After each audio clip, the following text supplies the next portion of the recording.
Good afternoon, everyone.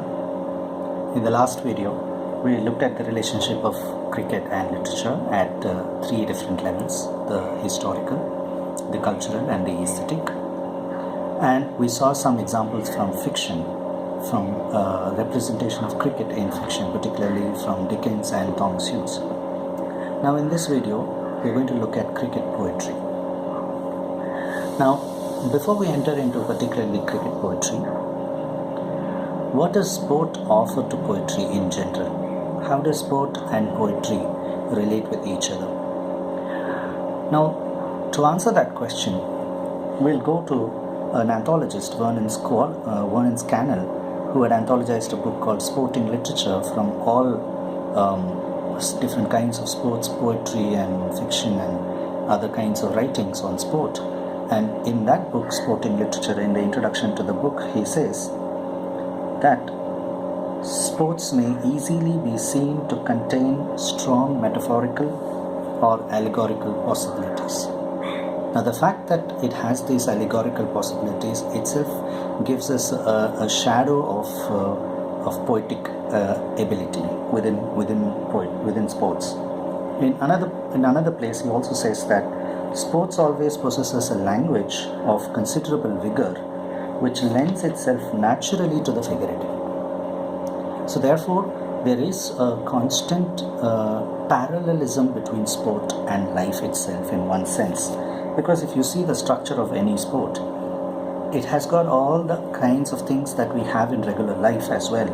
The kinds of possibilities in sport, the kind of impossibilities in sport, sometimes the uncertainties of sport. Overall, the capriciousness of life is already allegorized in sport as the caprices of sport itself. So in that sense, we are looking at sports which is already an allegorized version of life itself, and if life gives us more possibilities for poetic expression, the allegory of life, sport, would naturally give us that kind of possibility as well. So this is what sport offers to poetic expression. Now, coming to cricket poetry particularly, Christopher Lee, another anthologist, who anthologized a book called Through the Covers, where he again collects a lot of other cricket literature. He talks about cricket as a game of rhyme and stanza and beautifully crafted moments. So within the game, there are aspects that are very poetic in nature. So for today's particular aspect within cricket poetry, there are several ways cricket poetry can be classified. Now, the first cricket poem was written in 1706 by William Goldwyn. It was a mere description of the way the game is being played. But the poems that appeared later on in the 1700s and then in the 19th century, when 19th century teamed with cricket poetry, many of the canonical writers have also dabbled with cricket poetry, like Wordsworth, Blake, Byron, then later on G.K. Chesterton, Arthur Conan Doyle, P.G. Wodehouse. All of these have written poems on cricket once in a while here and there. And so in this canon, there is a canon being developed. In this canon, there are several ways that cricket poems can be classified into, particularly poems that are in praise of the game, or poems that are praising particular cricketers, poems that also describe the rivalry, the particular rivalry between two teams. There is a white rose and red rose games that take place. They call the War of the Roses between Lancashire and Yorkshire, which is far more fought with far more vigor than an England-Australia test match. So you can see poetry being written based on those kinds of rivalries, and also poems which look at the funny side of the game, and so many other ways of classifying cricket poetry. Today we look at three different classifications of cricket poetry. The first one is poems of nostalgia. Cricket is a game that's played only in summer. It's not a winter game. From March to August at the best, till August they play the game. From August to the next March, they only talk about the game. they reminiscence their actions that they did on the cricket field during the summer, and then they talk about it throughout. And so there are several poems. Poems were written during winter about the activities that they did during summer. So there is a continuation of the game, but not on the field, but around the hearth. When they sit around the hearth and then they talk about the game. And here is one such poem. I'll just read the first stanza. Norman Gale. Norman Gale is one man who's written several cricket poems.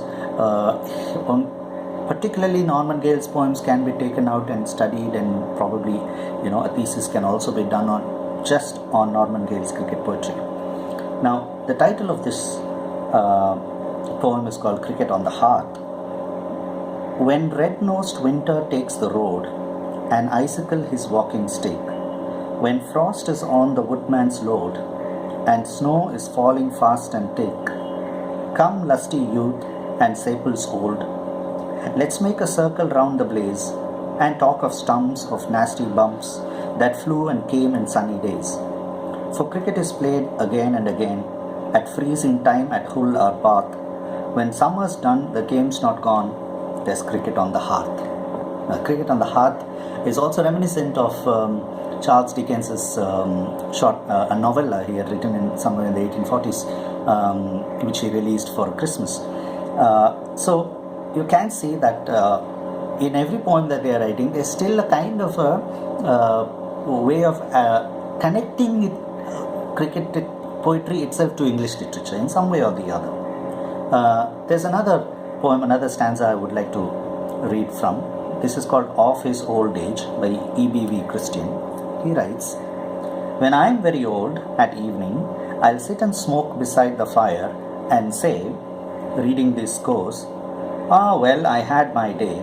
When I was young, I made the oval ring and heard the judges say, his play is the thing. His play is the thing. It's a recalling of Hamlet, the play is the thing. So you can see that sitting around the hearth, or just late in your life, you think about all the wonderful things, activities that you did on the cricket field when you were a youngster. So there are several such poems throughout the history of cricket poetry. That is poems of nostalgia. Now we have poems that parody some canonical poems. This is also another way that cricket literature, cricket poetry is trying to hold its connection with mainstream canonical English literature. So the poems that parody canonical poems are particularly, this is not an English poem, this is Ralph Waldo Emerson's poem Brahma. I'm sure you might have read it. If the slayer thinks he slays, and if the slain thinks he's slain, I am the doubt and the doubter, those kinds of lines. You can see the same thing that he is writing here, that I am the bat and the ball, I am the umpire, the cat, the pavilion cat, and things like that. There is a parody continuously. He is writing about how the mysticism that is there in the original Waldo Emerson's poems is being demystified here and try to present the game as a holistic experience for any viewer or player. So that is one way of parodying the mainstream poetry. And there's also another poem by Tennyson called Break, Break, Break. This is the title of the poem. Again, this is like in memoriam, which is writing as an elegy for his friend's Arthur Hallam's death. So it's the same thing here. He has lost his friend. He's looking at the seashore and he's telling the sea, break, break, break, thou sea, and I don't have the voice to express myself. Those kinds of sad things that he's talking to the sea, and he's saying, look at the fisherman's boy with his sister playing and shouting. Look at the other children playing and shouting, expressing whatever they feel like. He's looking at all that and then tries to look at himself and say, I'm not able to express my pain. That's the original poem.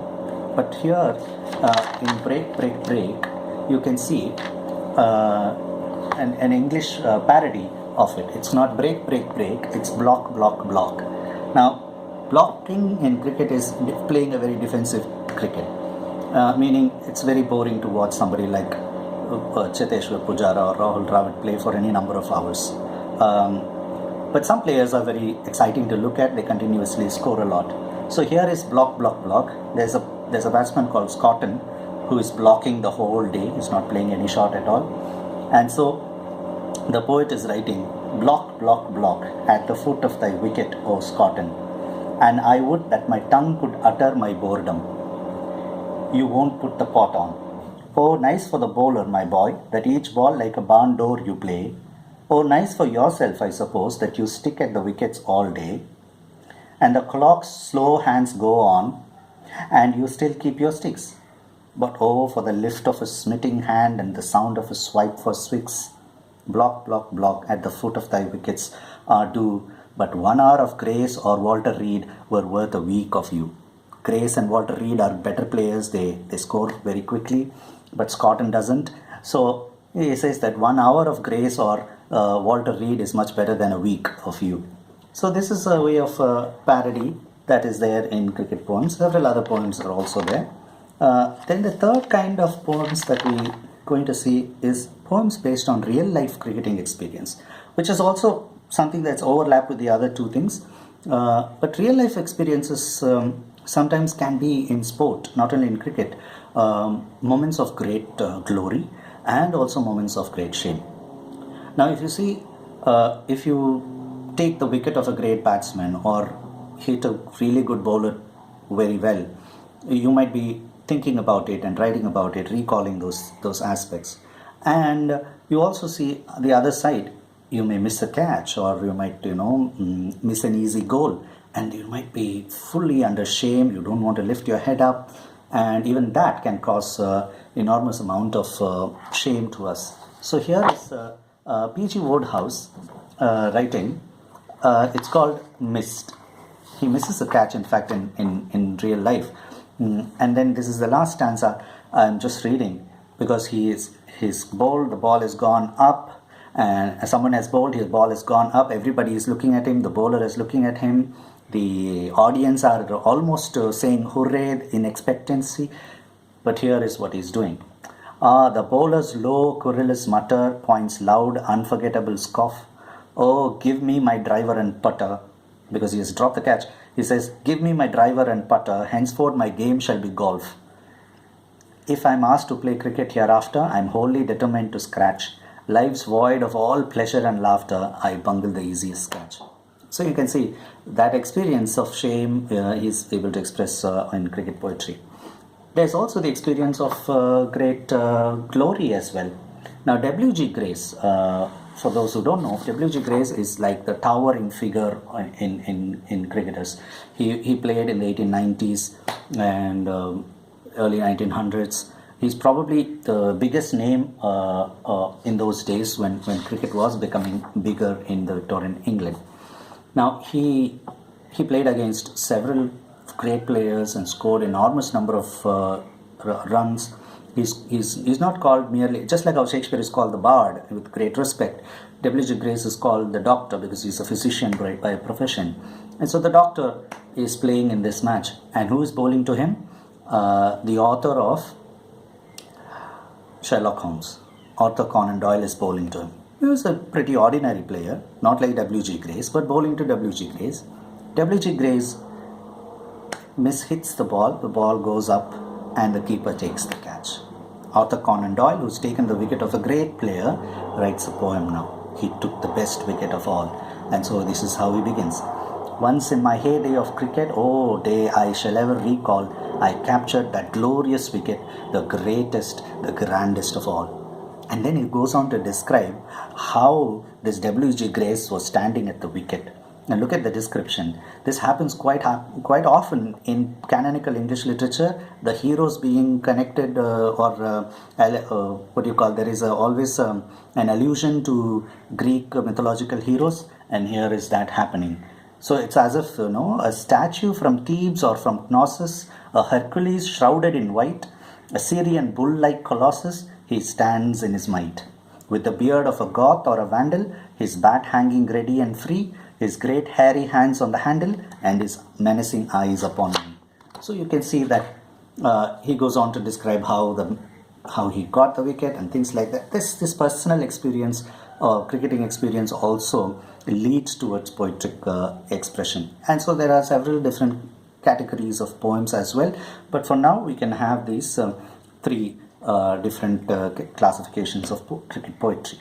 So the canon of cricket literature begins with poetry, with cricket poetry first, and then moves on into fiction, moves on into short stories, moves on into even political representations of political ideas, sociological ideas. That happens much later in the 20th century. So this is for now with this video. We will meet in the next video. Thank you.